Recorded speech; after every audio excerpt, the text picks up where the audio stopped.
And we're going to do a photo presentation now with this new photography book called Brother in brackets. These are two photojournalists who created the book. It's out on Skuy and Oatway. You will have seen them in newspapers all over the country and the world. I'm going to hand over to them, and what they're going to do is go through a few of the images that we'll have on the projector. The book is here and outside. When we're done, they'll take some questions and they'll be available for signings in here afterwards. So I'm going to hand over to you guys. Great, thanks so much. Thanks. Maybe I should just explain.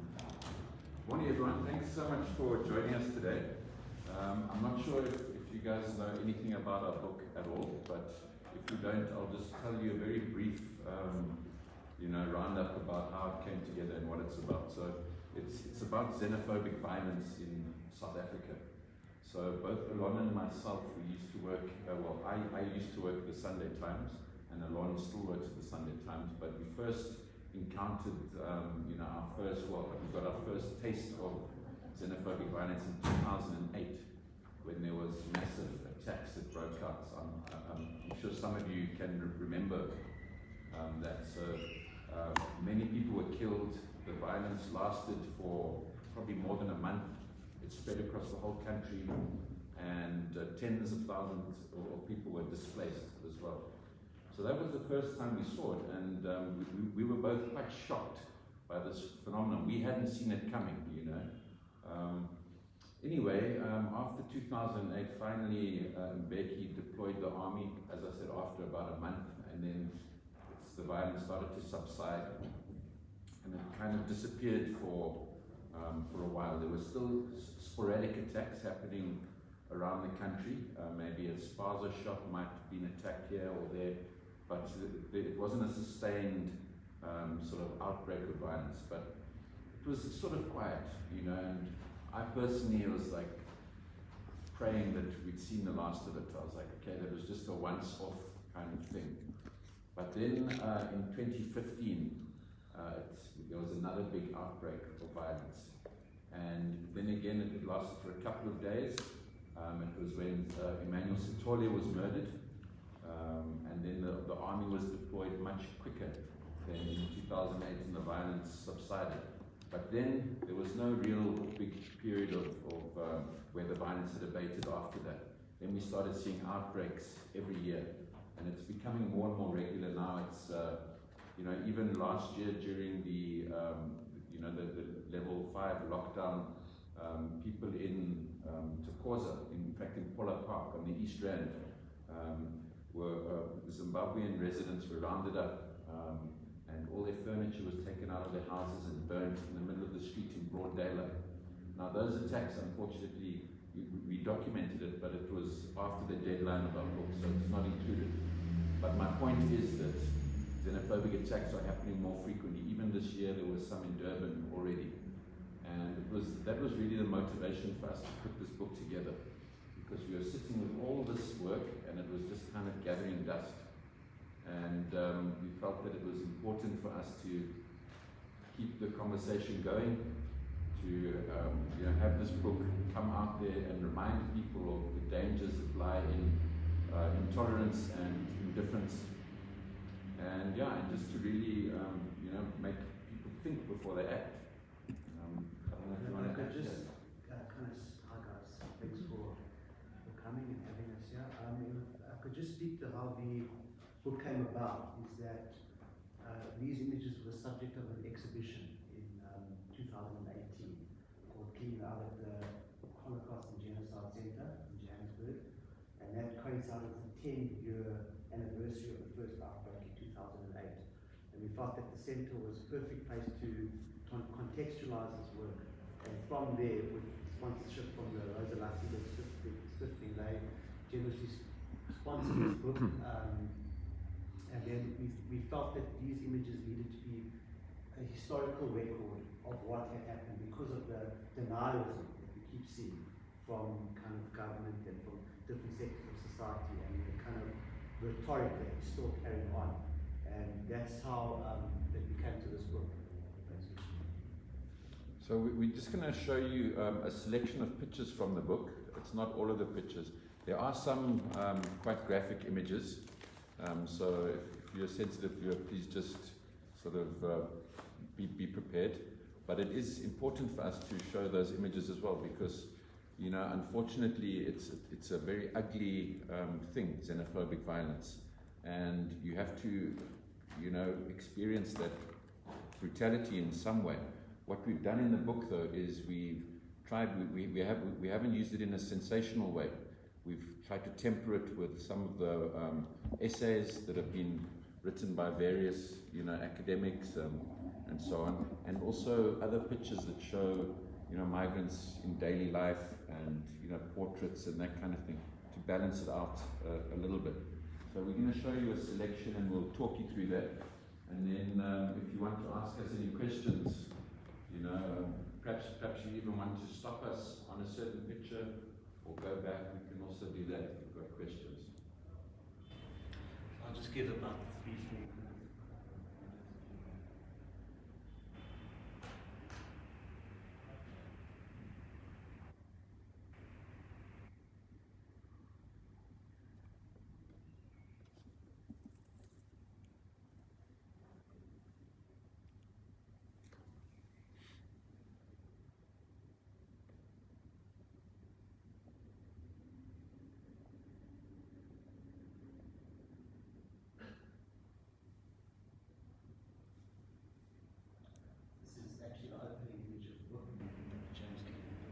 Yeah, so this picture was actually taken on in 2008, and it was while there was xenophobic violence, that original outbreak of violence that I mentioned earlier.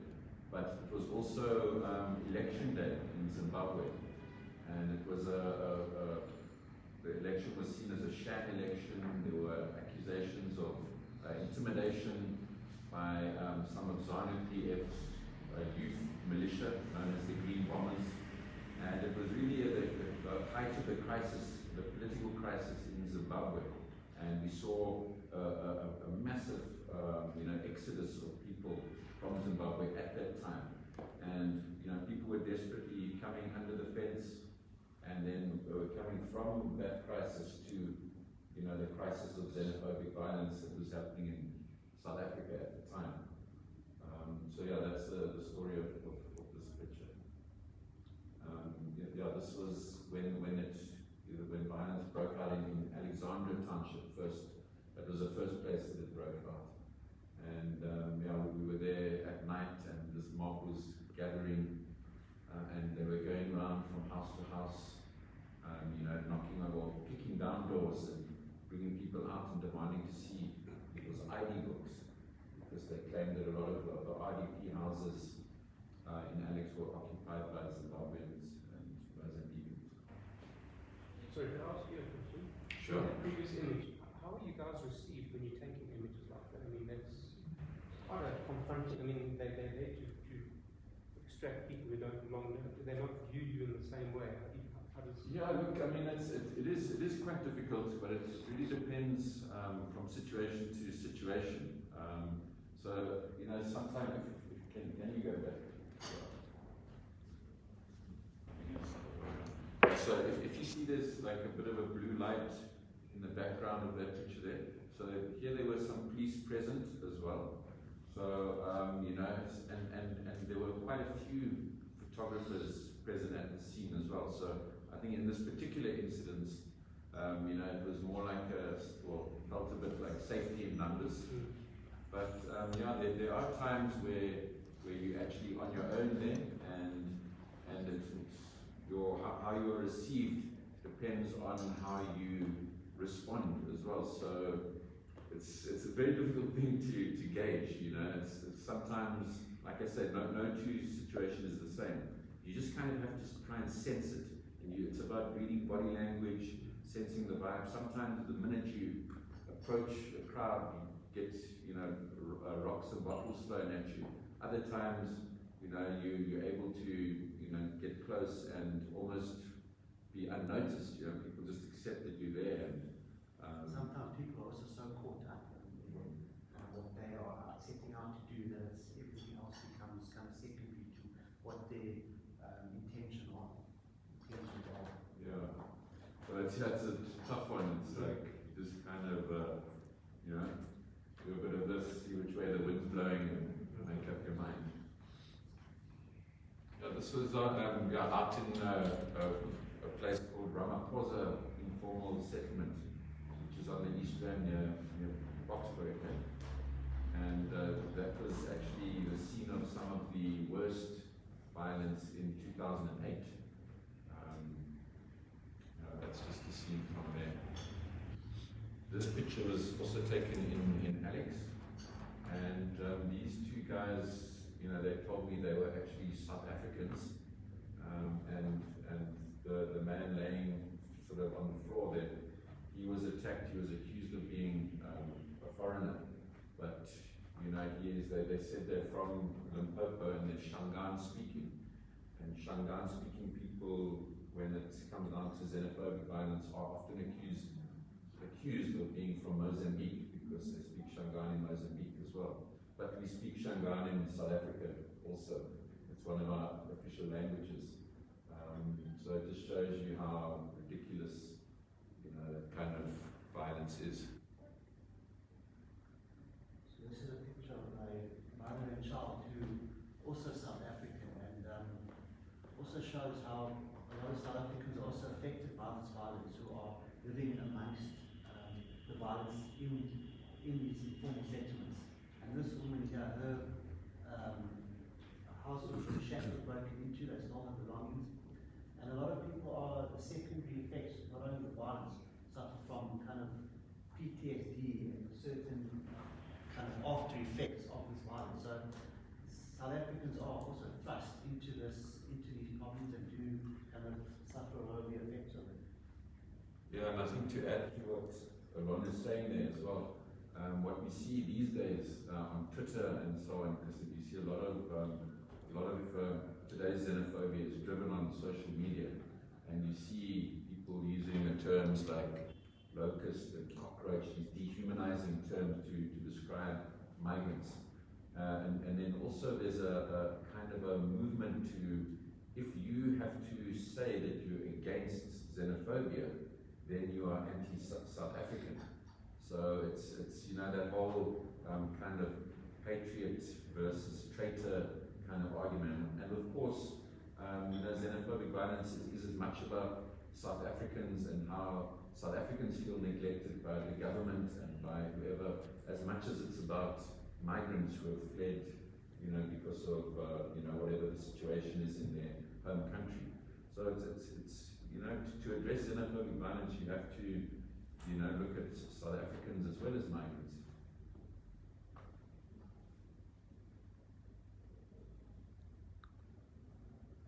So often xenophobia and violence takes different forms, either looting shops or destruction to property. So this man in Ramaphosa township was trying to extinguish the flames of his home in an area where there were a lot of foreign people did live. And it's just the kind of futility of trying to put out this fire that actually raised the majority of that section to the ground.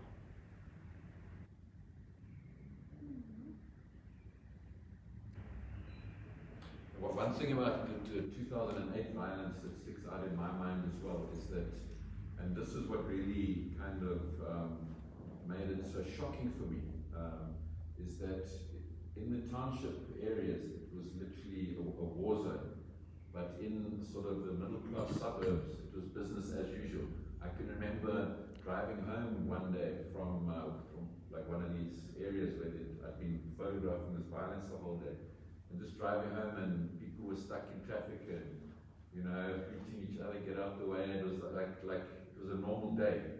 People were completely unaware, and that, you know, hit home to me that in South Africa we really do live in two separate worlds almost, you know.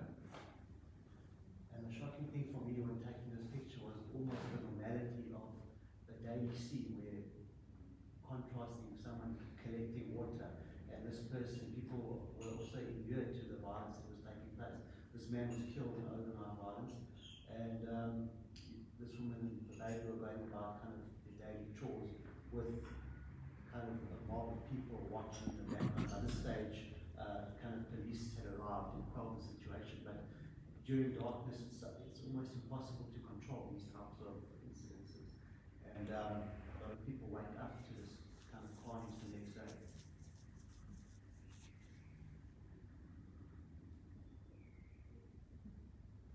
So this was unique in 2008 when the violence actually spread into the inner city. So it was predominantly kind of happening on the East Rand, Diepsloot, Alexandra, and then it spilled out into the city where people were going into apartment blocks. They were throwing kind of objects from the windows. And this, I believe, was a travel agency. I don't think it's there anymore. It was 13 years ago. They had all the African countries on the wall.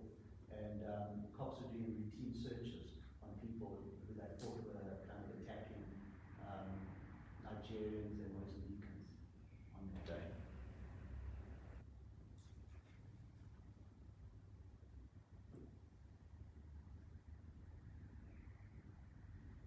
So this picture was actually taken just down the road at the Central Methodist Church. And you know what was quite amazing about during that time is that people fled from you know, migrants fled.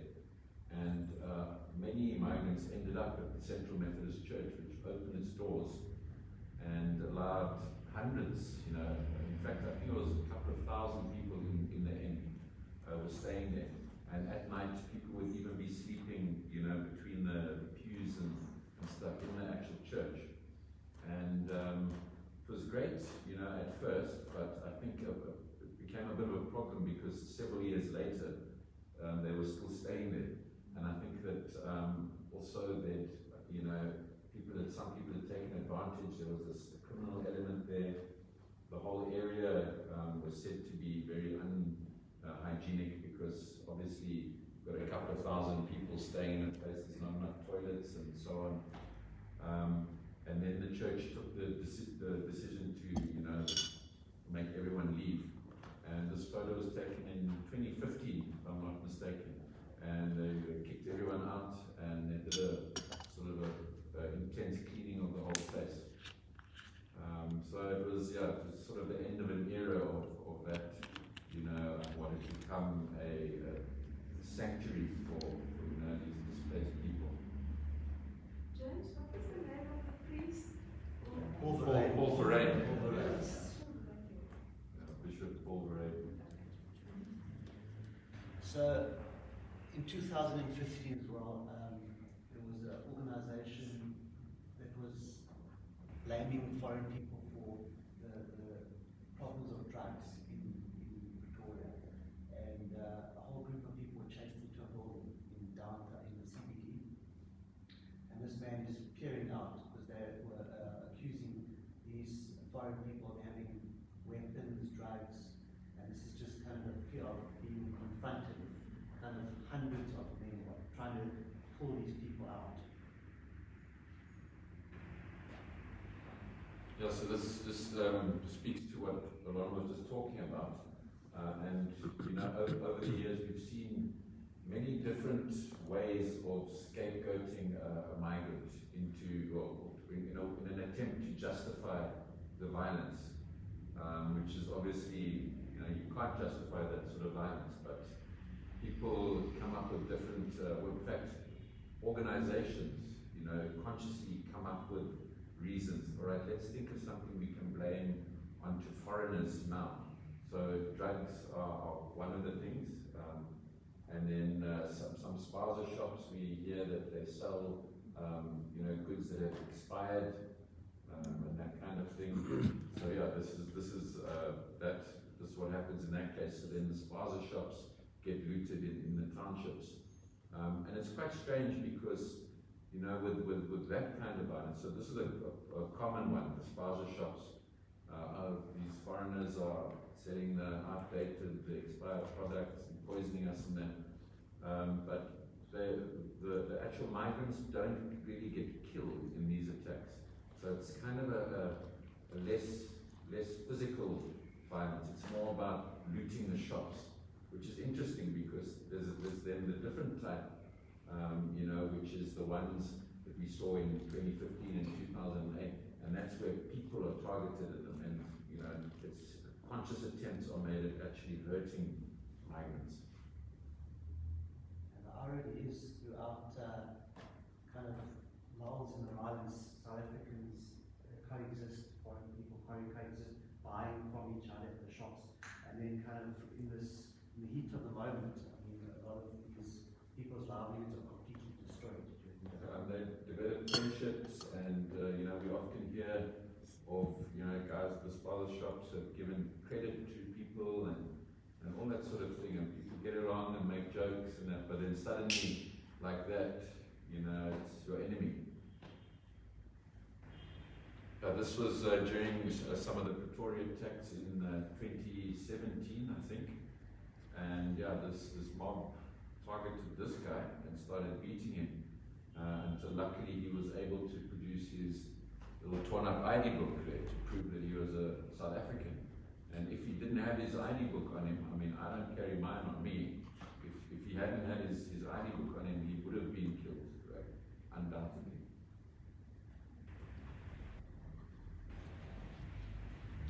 So this is the image of Emmanuel Sithole being attacked in Alex in 2015. So what I mentioned to you earlier, and unfortunately, you know, he died from his wounds, and this was quite a big moment in that whole violence, because at the time I worked at the Sunday Times, and this picture went on the front page, and it created a hell of an uproar, you know, even leading to protests around in different African countries as well as here.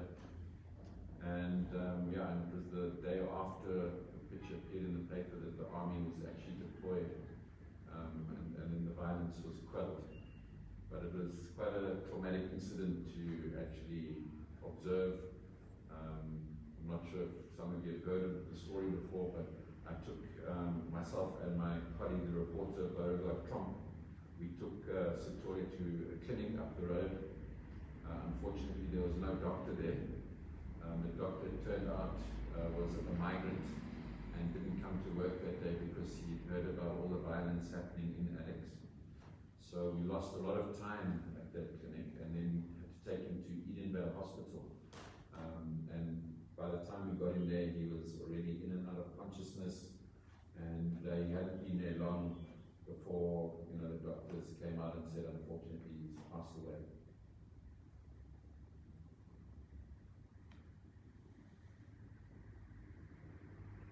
So after that picture was published, as James said, there was a big uproar, and the government felt that they needed to show they were doing things to intervene, to kind of quell the violence that was happening.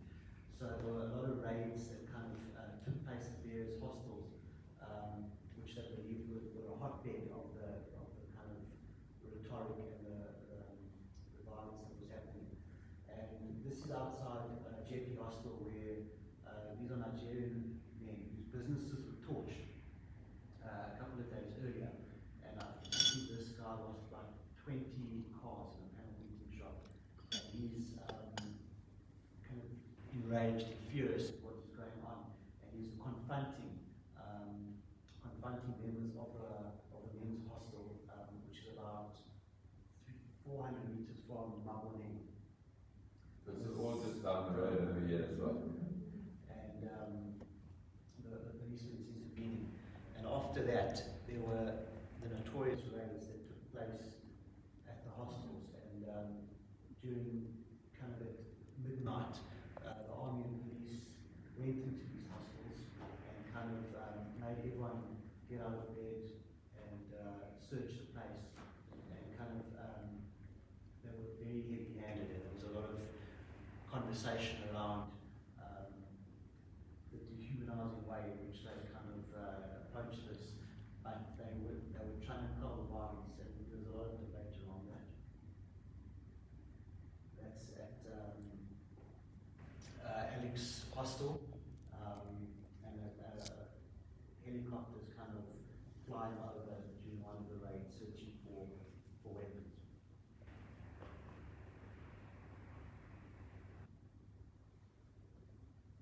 So this this is another scene that kind of was quelled where a group of men were marching into town, and they saw this person who they believed to be from Somalia, and they started shouting at him. And luckily, someone in the group intervened, and he was actually they let him go.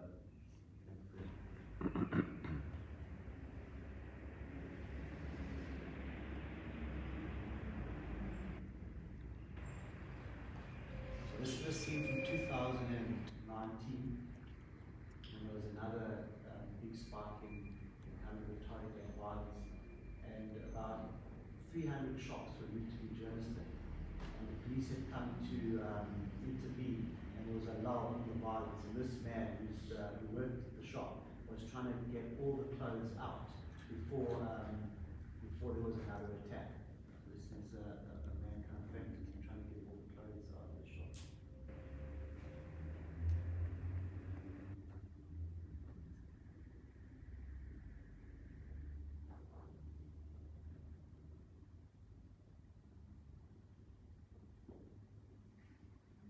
Also in 2019,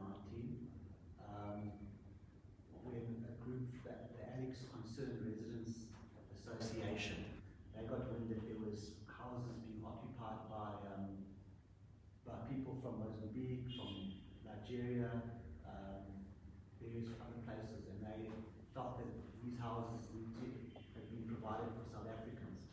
So they went to Orange Grove, and this man who claimed to be a South African was thrown out of his house. Every single bit of clothing, couches, everything was tossed out onto the pavement.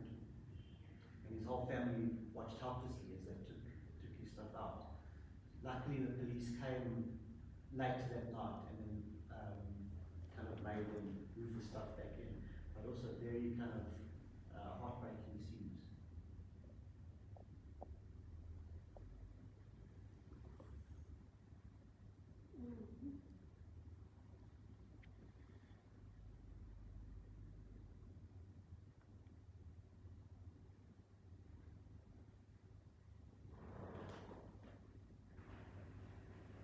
As well, a group of men descended into a backyard, and this girl kind of was so terrified.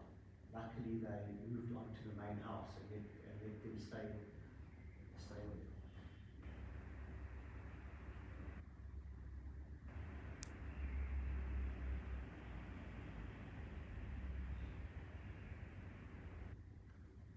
This is as a memorial service of a South African man who was killed during looting the Coronation War. So there was looting going around at a shop, and Somalian owner came and shot a person in the face and passed away. So this is the community mourning for that man.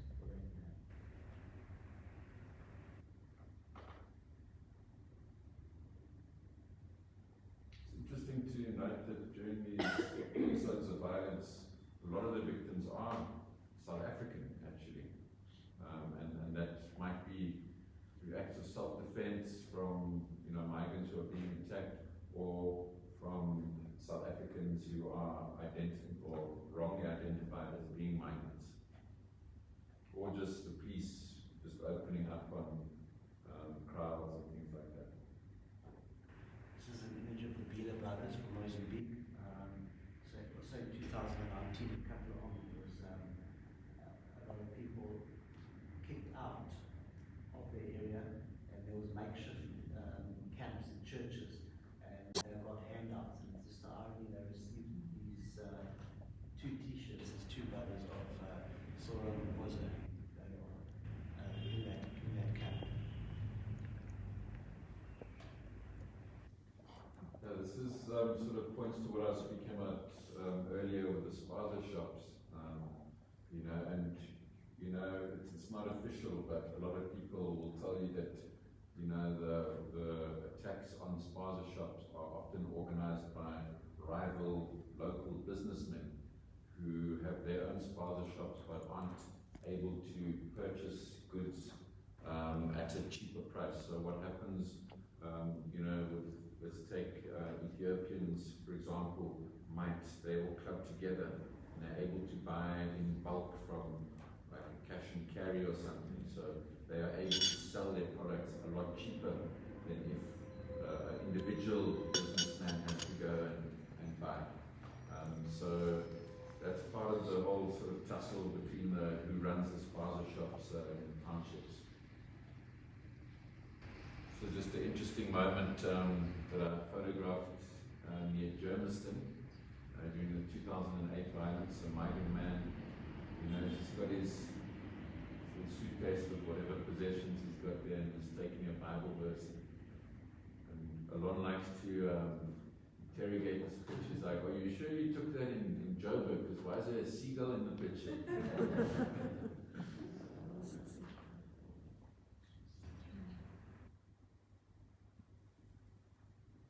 Yeah, so this is a picture of a Malawian man, works as a gardener in someone's yard, sends money home every month to Malawi, and is a priest in a local church. And this is just, as I said to you, we chose to include, we thought it was very important to include pictures that show migrants just in daily life, and so people can get to know them more. That's really the beauty of photography, is you put faces to issues. You can see perpetrators, you can see the victims, and it helps us understand these issues more.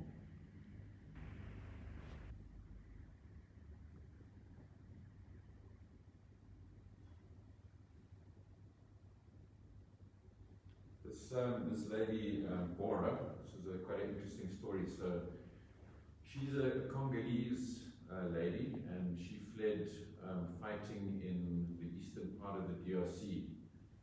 Her and her husband and two small kids. This little girl is actually deaf as well. And they fled and they made it all the way to Cape Town. And they stayed in Delft in Cape Town. So there's a migrant community in Delft, specifically of Congolese people. So they moved in there, and she wasn't here very long before her husband was unfortunately shot, just in this, like a carjacking or something. So her husband was shot, and it left her alone with these two kids, one of whom is a special needs child, and she was really struggling to get income, and then someone referred her to the UNHCR, the refugee service, and they went and visited her, and they said that she actually qualifies to be relocated to France. So that was kind of bittersweet. She did actually go to France, but she couldn't really even speak French well, because even though French is a language spoken in the DRC, the area that she was from was the eastern DRC, where people speak mainly Swahili. So she had a little bit of French, but she was also leaving, whatever support structure she did have, in Delft. There were a lot of other Congolese people that she knew she'd become friendly with, and her brother-in-law was there, and it was kind of bittersweet that she was now going there. Yes, like hopefully for a better life, and maybe for her kids anyway, because Delft is a really tough area to live anyway. But yeah, it was kind of sad that she has to go there on her own without knowing anyone over there.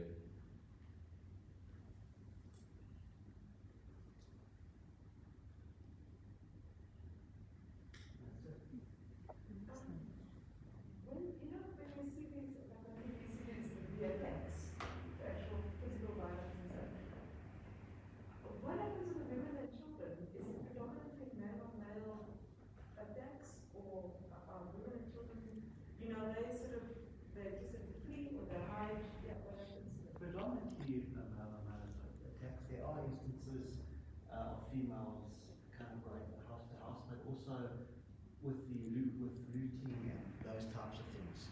Also, there's a lot of verbal attacks, but the actual physical attacks is predominantly male. But it also depends on certain situations as well. So I can recall last year as well. So with those where the houses are raided, that's where women and children are directly exposed to this violence. In some of your pictures, from Orange Grove and those areas, you've got a kind of a crowd of angry men wielding weapons, shouting, come into your house, they grab all your things, and children are there. It must be the most terrifying thing ever. Also, it reminds me of last year as well in Pora Park. I mentioned it earlier. There was a woman, she was South African, who married a Muslim man who was apparently from Malawi. He was at work, raided her house, set fire to her house, set fire to her car, and she was just left there and in the area. She was hit over the head. She had a gash on her head.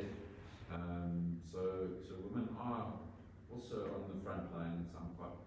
There's been other times where, the guys from the hostel here, they'll go out, and they kind of go around the neighborhood, and there you see women actually cheering them on. It's a South African woman kind of cheering them on and spurring them on and cheering and that kind of thing. So, but yeah, you don't really see women like within the actual crowds of people that are carrying out the attacks. I've never seen that, I don't think. But as Jan said, when all the guys' belongings were moved out, a lot of women were removing his actual belongings. But guys, if there's any other questions, we've got to, yes. Yeah, well, thanks for the photographs. I think they're great. Just a question, which you must probably know more about it than I do, is that there was some investigation done by Amangani last year, or I think that traced the Twitter messaging of inflammatory, xenophobic Twitter messaging. The right of pillar. Pardon? The right of pillar. Yeah. And actually, it was the source of very, and it wasn't, I don't know how, I can't remember the detail, but they tracked it down to a single source of inflammatory messaging. Yeah. Do you know? Yeah, so that account was South African's first account. And there was someone who was unmasked for kind of fueling a lot of that stuff. And I think they're still going on. Nothing happened. There's no intervention or anything. That person is still kind of having huge inflammatory remarks and fueling some of the violence that's still happening. But yeah, there was that investigation. So what's happening there is, these guys are the ones that you see on Twitter, dehumanizing, using dehumanizing language like cockroaches, locusts. You often see that, and this Lorata Pillay entity retweets this, and then everyone retweets it. So it's like this, and often you'll see trending, puts South Africans first, or foreigners must put things like that actually trending on South African Twitter. It's very scary, but we've been quite lucky because for now, those tweets haven't translated into on-the-ground violence yet. It's like there's no connection between them and sort of mass movements, but they are attempting it. And last year there was a couple of marches in Pretoria that these people on Twitter had organized. Luckily, very small turnouts, like maybe 100 people max. But it is still very dangerous. If they are able to reach a large, grassroots kind of movement, then it will be a different story. If they have to, for example, ally with a political party or another party that has a lot of members or clout on the streets, that could easily translate into like proper violence.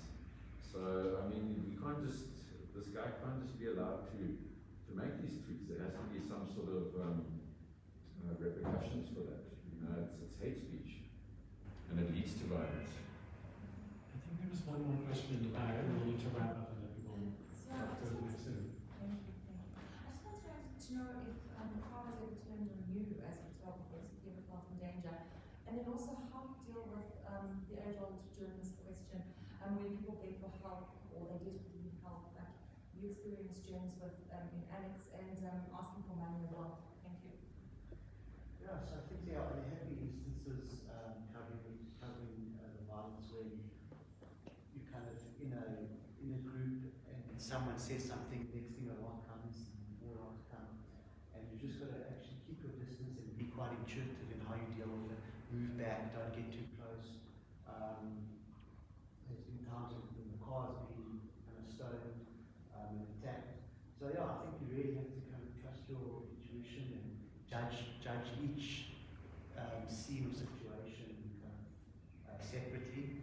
As far as dealing with people that are asking for help, often in most of these situations, we are there in the role to document what is happening. There are also police in their role and medics in their role to help injured people. And often in these scenes there are police, it's very chaotic and frantic, where there are kind of police around and you there to document what's going on. There are instances where there's no one around, where you can intervene or help someone, and that's also a case-by-case situation. The third one? Yeah, no, it's exactly like Alon says, you know, you often do get confronted, but, when a person is part of a crowd, they sort of are more threatening, and it's more difficult to control the crowd. So whenever we are confronted, we try to de-escalate the whole time instead of, you're not going to try and provoke any further, you just want to try and do your job.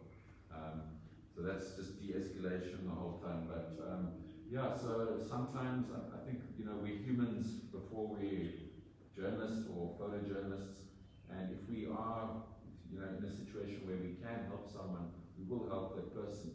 We're not going to stand around and watch someone bleed to death without, giving any assistance, But it's all, obviously it depends on the exact situation. Like the pictures that I took of Emmanuel Sotoli's attack lasted 27 seconds. And I mean, at the time I didn't realize that he had been seriously injured as well. It was only later on when I was told that he'd fallen down that I saw that, okay, he's seriously injured, and that's when we did actually take him to the hospital. So I think a lot of people, I did get criticized, how could you take those pictures without helping? But I think people thought that maybe the attack took 15 minutes or 20 minutes or something, but it was 27 seconds, so it's very short time to be able to make a lot of decisions, especially when you don't really know what is happening. But yeah, dealing with the stress and that, it's, you try and speak to people, be it your colleagues, your family, therapists, but yeah, I think every individual has a different way of dealing with it, and yeah, it's not easy, and the things that you see do stay with you, and they do haunt you, but it comes with the job. I think, we know that we're going to be exposed to these things if we're doing this job, and we have to take responsibility for that. Very different from if something is happening to us, by chance or whatever. So, but thank you very much for coming out today. I know we're out of time, but yeah, our book is on sale if you want to get it, and we'll happily sign it for you. And thanks again for coming.